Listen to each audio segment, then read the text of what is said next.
Hello again, YouTube. Truth Man here. The channel is the No Matrix, No Simping on Subject channel. So I want to talk about the church, the Christian church in particular. Nothing against the other religions, but I need to address this because my original beliefs before I came to more advanced knowledge of the truth were Christian.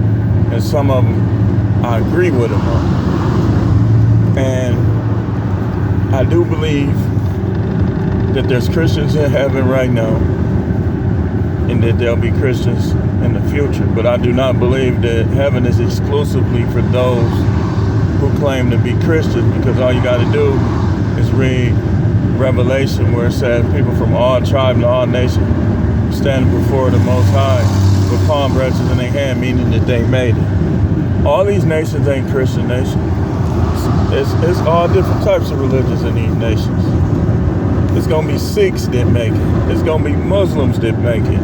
It's going to be Jehovah's Witnesses that make it. And all three already.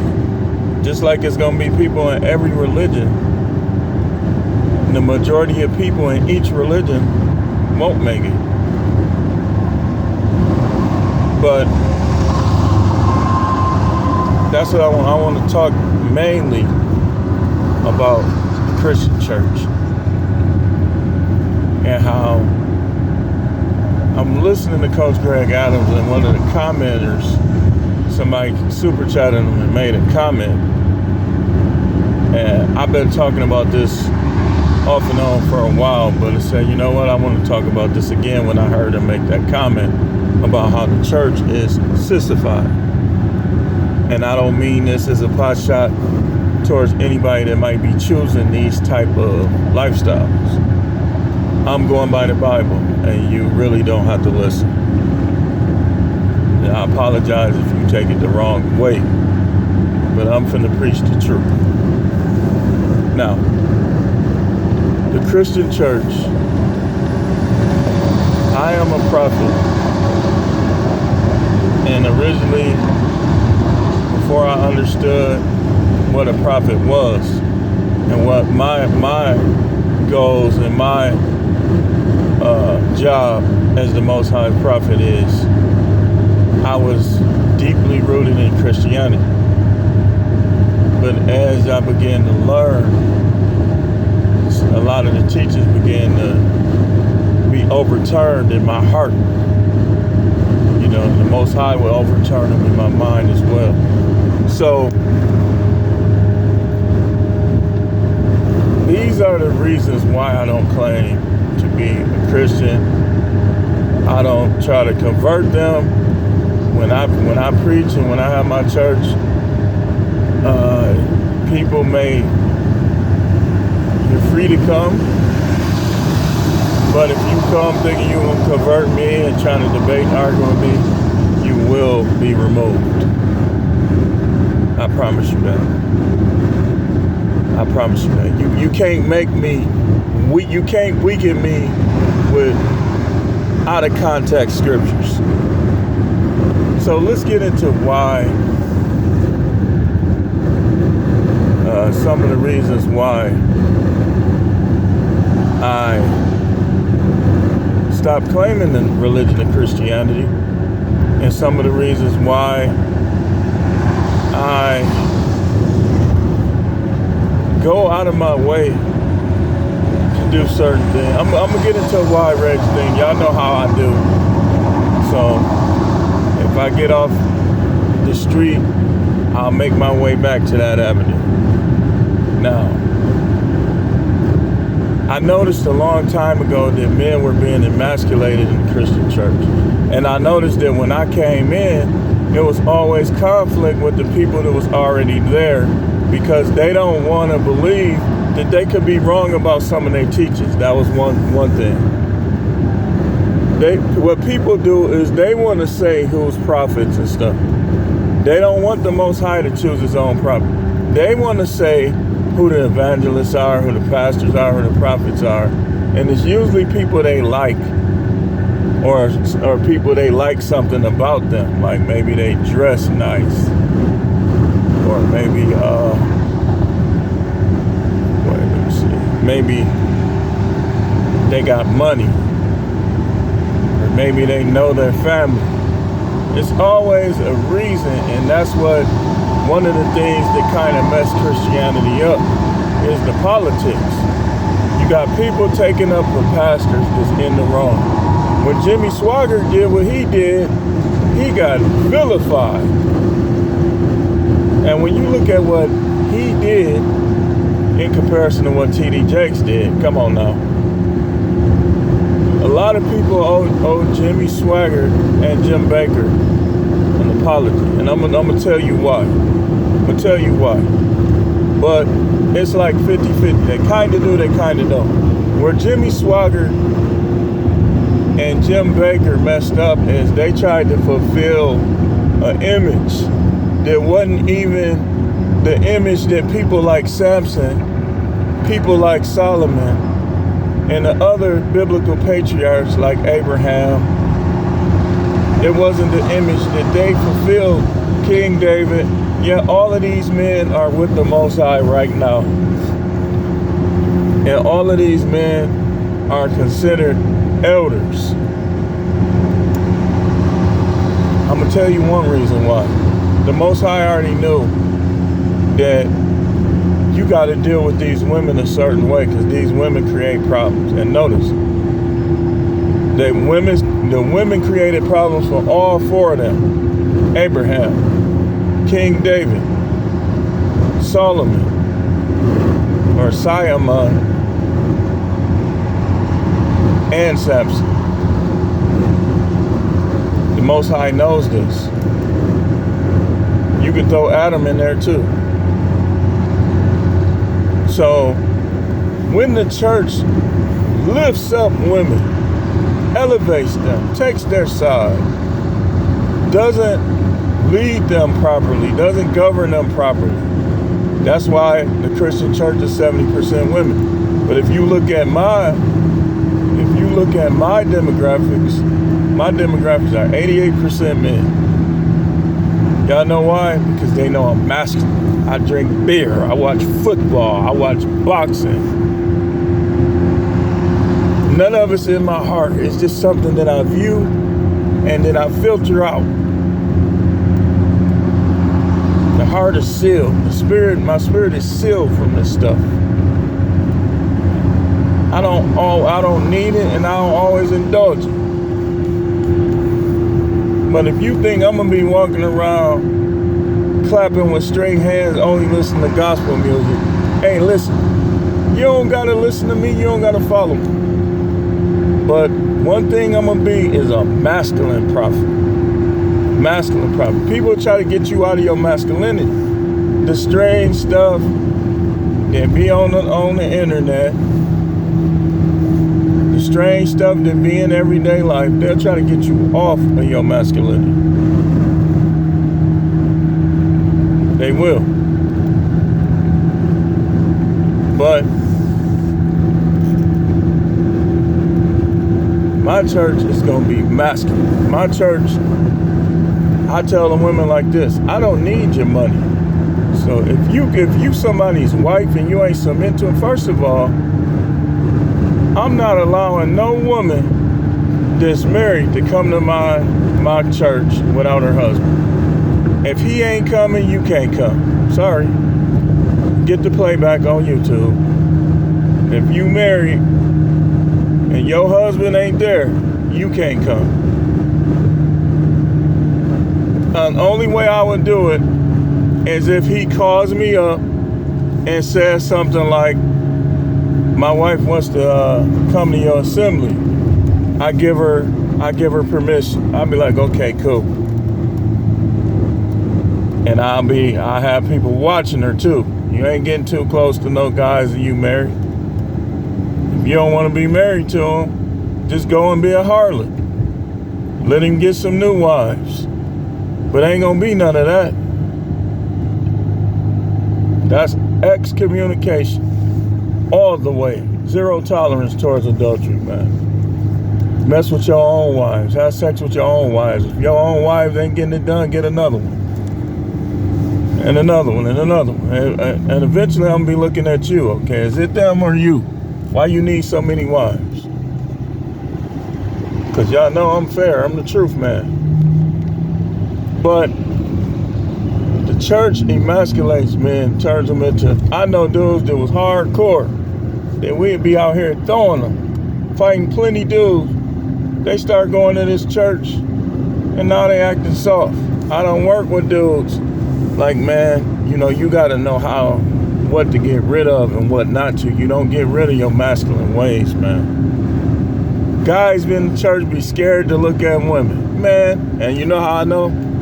Do you know how I know? Because in my early stages of kooky Christianity, I was like that. Now, you, of course, why stare at a woman that's not yours? But if I see something, I'm going to look. Sure. And ain't no woman gonna tell me what I can look at. That ain't your job. You here to help. And you here to provide pleasure. Now I can see if you saw me looking. Be like, yeah, you told me I'm finna drain your nuts. You wanna look at other women, huh? All right, let's go. Go right ahead. Straddle up. Drain my nuts, maybe I would. So. Don't tell me what I could look at. That ain't your job. So, guys, a lot of guys in the church refuse to even have guns in their house. That's dumb. Okay, so if another country invade our country, right? This is how you know the church is weakening people who don't understand. People who understand is not weakening. Because they know that self-defense is not the murder that the Most High is talking about. If somebody trying to kill you and you didn't provoke them, you got a right to defend yourself. Now, that's not the murder it's talking about. That Jeffrey Dahmer, that kind of stuff. That shoot 'em up in the hood stuff, that's what it's talking about. It's not talking about if somebody attacks you first and they end up dead. That's not what you're not breaking no commandment. If that's the case, how was King David the apple of his eye? And how was Joshua, whatever you want to call him, when he burned them, when he killed them too? They had the idols. Come on, man, y'all don't understand. And why would he get mad at King Saul for not getting rid of them idolatrous people who wasn't going to change? Don't y'all know the Most High know when people going to change, or when they had he don't make them change, but he be knowing when they had the capability to change. But he can also see Ichabod in people's heart, the reprobated mind. He can see that. So when he saw King Saul, them people that King Saul was sparing them, that's why he got mad at King Saul. Because he knew, remember, he tested the mind. He knew that whole nation was reprobate. The devil had him. And King Saul spared him. So, church will try to take the very violence out of you.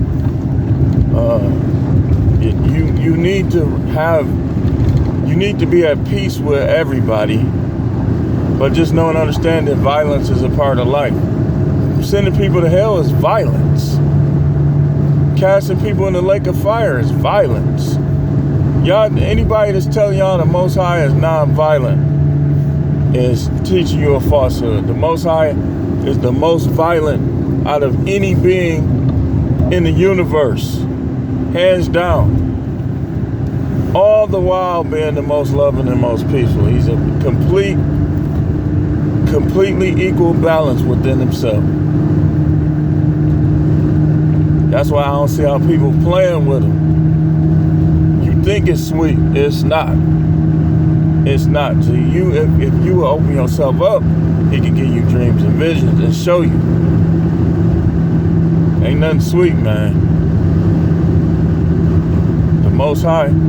Okay, picture this.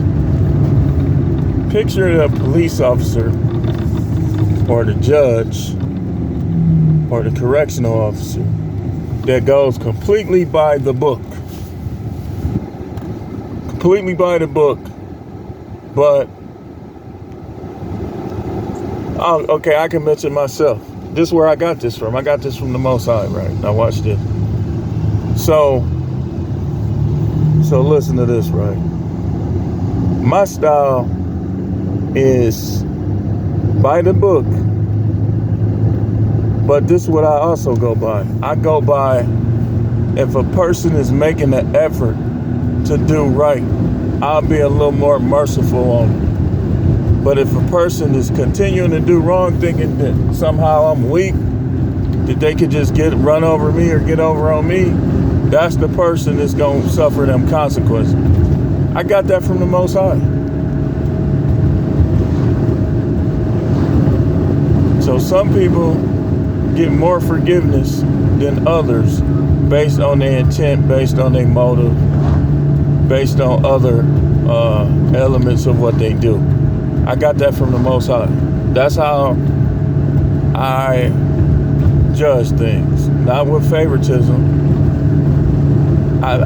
When I discipline, it don't matter what race you are. It don't matter if I know you or not. Now sometimes me knowing you might save me. I got that from him too.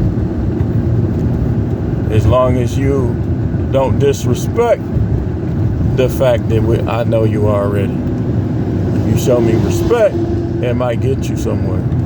That's grace. I got all of that from the Most High and how he deals with me. But I'm noticing something in the Christian church, man.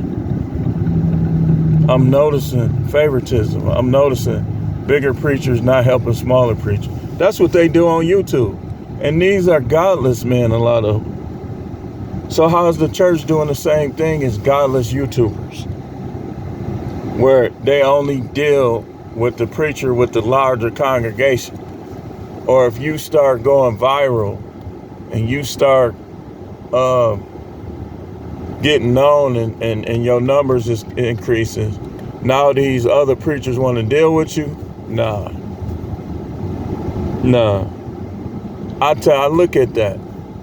I look at that because there was many times where I was suffering financial problems because I was trying to preach before I understood what I understand now about people and about the church and about ministry and stuff. And them dudes wasn't helping me. So ain't no way I would deal with those guys who they'll sneak and watch your stuff, but they won't help you. They won't say nothing. And if they do, they're gonna be on a troll account where you don't know it's them. Why would I attend a church like that? The Most High had to show me in a dream or something that he want to use me in a particular way. And then maybe I would be like, all right, I'll do it. But other than that, they emasculate, man. They weaken, man. They take away, they call all the masculine things that men do that women don't do. They call it sin. How is it a sin to drink beer? Y'all people is nuts. How is it a sin to drink beer? How? Now I can see if you had like 10 of them, or you had like 5 or 6 and you drunk, then being drunk is not a sin. What you do when you drunk, that's where the sins come in. That's where the sins come in. If a person was sitting on a couch just drinking and then they fell asleep, like let's say a person say, well, I can't sleep good, but when I had 4 beers, I can go to sleep all night. And they don't bother nobody, they don't do nothing. They just have 4 beers. There's no law against drinking beer. Sin is the breaking of the law. See, See, that's why I say, leave the teaching of the Bible to people like me. You can't call stuff a sin that's not the breaking of a law or not a statute or instruction clearly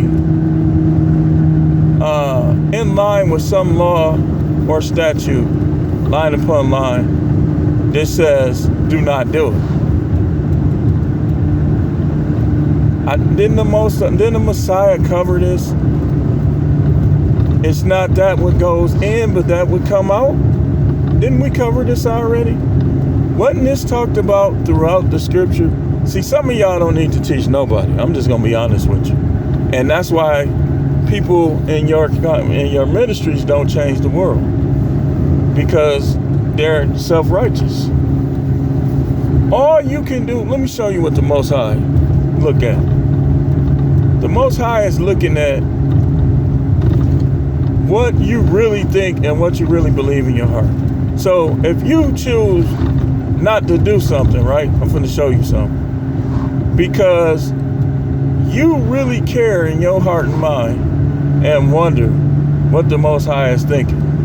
The Most High going to either show you the truth about it or he going to reward you for it.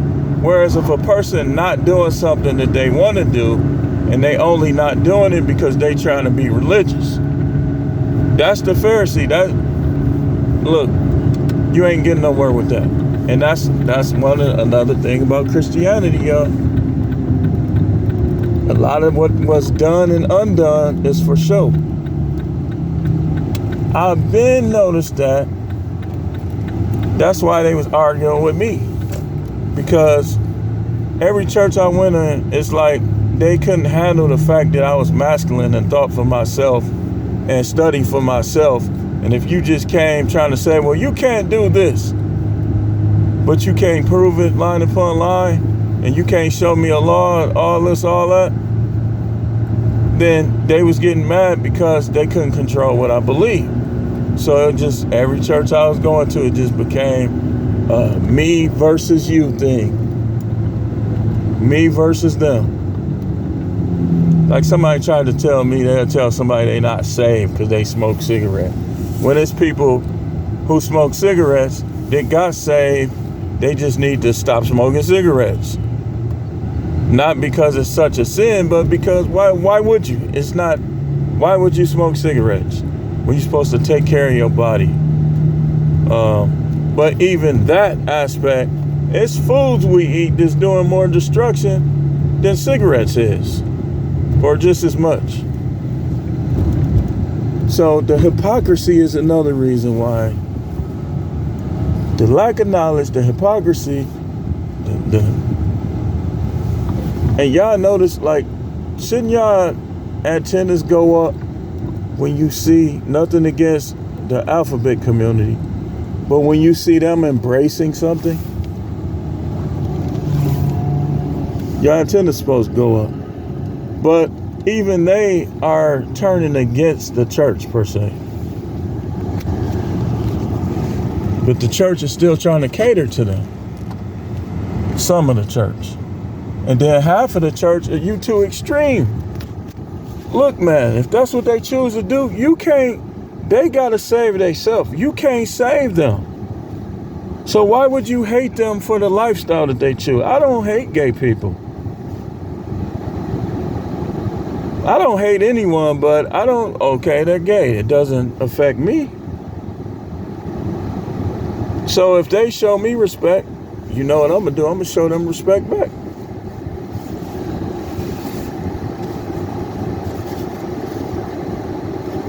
But anyway, let me know if you want me to continue on this subject, because I got way more. The church has become soft, weak, passive, pathetic, attacking stuff that they think is not true, and then turning a blind eye to the stuff they need to attack and prove is true.